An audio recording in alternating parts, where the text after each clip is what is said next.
Good morning, Honorable WAB students in Ranger Country, out for my morning walk in Streamside. Kind of a gray morning anyhow, getting right to it. So during World War I and World War II, the soldiers, went over to do the fighting, and they were the ones, the doughboys, in the trenches and the GIs over, in the Pacific Theater and the European theater. And I'll talk more about those hopefully after spring break. I got some great things to talk about. But the people at home on the home front, what did they do? Did they just go about their everyday lives? No, they were asked to participate in ways that would help the wartime effort.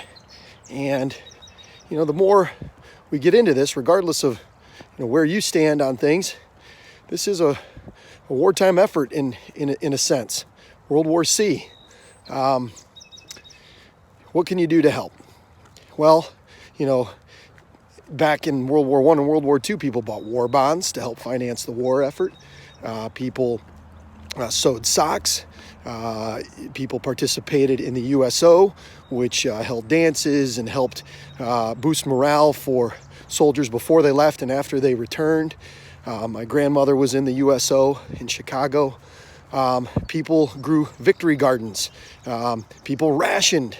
That's a unique thing that, really we've never been asked to do. People rationed gas. People had ration stamps. They would go to the grocery store and they would only be allowed to buy a certain amount of bread or flour or sugar.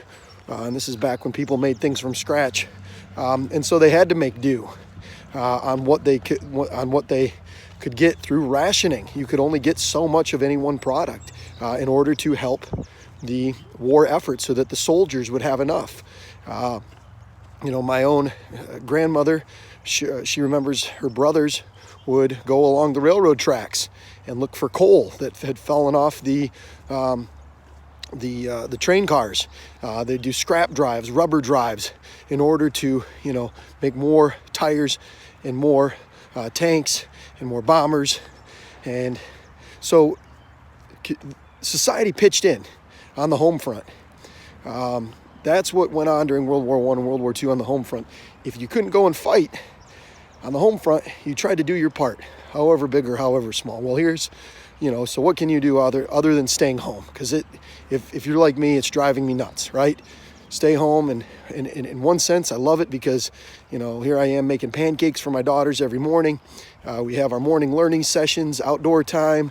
We're watching some great movies, but ultimately, there's a lot of people who are watching this who are people of action, and you feel like you want to do something. Well, me and a few other teachers in a local business cooked up something. I'll have more details on it for you in a video that I'll release later on this morning.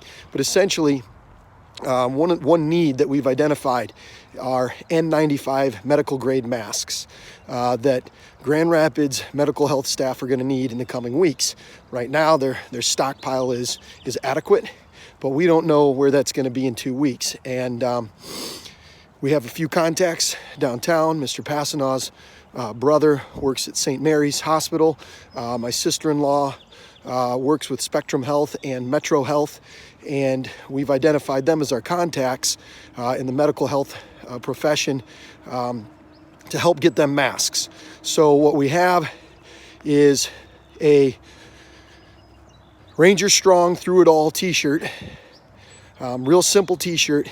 If you buy one t-shirt, our supplier, Radco, who we've partnered with, the owner is Mark Gradlinski, a local businessman, and actually a former student of Mr. Passano.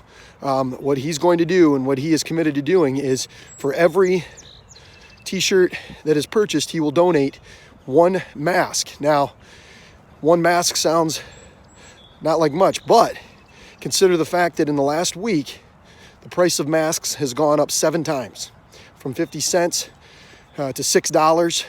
7 different times it's gone up in price, and it's landed at about $6, and it's going up. And they're hard to come by. And so masks in 2 weeks are going to be essential to fighting this war effort. And if we can put 100 masks, 250 masks, 500 masks, 1,000 masks in the hands of the medical staff workers in Grand Rapids, we can directly affect and help the war effort here at home. So I'm going to send out a link here shortly. And if you feel compelled, you know, we're being asked to help local restaurants. We're being asked, and that's great. And I'm all about that. And I've gotten takeout several times over the last 3 weeks. But now's an opportunity to, one, unite as a community, help the medical staff workers on the Homefront, and at the end of the day, support a local business that has, for a lot of you, been a part of the t-shirts and the apparel that you wear during spring, fall, and winter sports.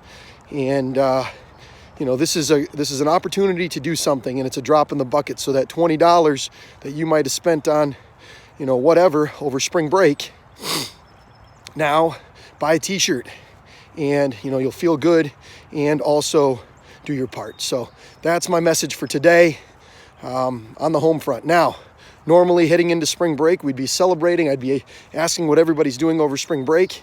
I know that is not a reality this time around. You're probably doing much like I'm going to do, going for walks, watching movies, hanging out with your family. But I will say this, here are my parting words as we head into spring break. Use good judgment. If you have to stop and think whether it is right or wrong, it is probably wrong, and nothing good happens after midnight. I will continue to post these. I will have 1-minute postings or so throughout spring break, and we'll pick it back up after spring break on a very routine and thorough basis, focusing on the rise of totalitarianism, global depression, and World War II. Signing off, this is Ranger Country, Brad Anderson.